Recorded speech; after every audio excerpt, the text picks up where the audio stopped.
విచారణ కమిటీలో దళిత సభ్యులకు విపక్షాల పట్టు. కన్నయ్య బెయిల్ పిటిషన్పై విచారణ 29కి వాయిదా. విడుదల చేస్తే తప్పుడు సంకేతాలు వెళ్తాయని పోలీసుల వివరణ. తమిళనాడులో ఘనంగా జయ 68వ జన్మదిన వేడుకలు. 6868 దేవాలయాల్లో మొక్కలు నాటే కార్యక్రమం. నేపాల్లో గల్లంతైన తారా ఎయిర్లైన్స్ విమానం. లభించని 21 మంది ప్రయాణికుల ఆచూకీ. పౌర విమానయాన కార్యదర్శితో సిఎస్ రాజు శర్మ చర్చలు.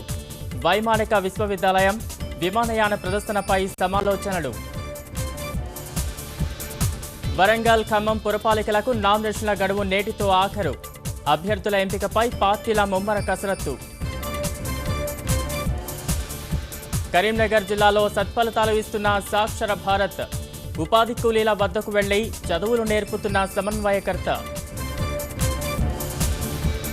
నేటి నుంచే ఆసియా కప్ టీ20 సమరం. బంగ్లాతో పోరుకు సిద్ధమైన భారత్.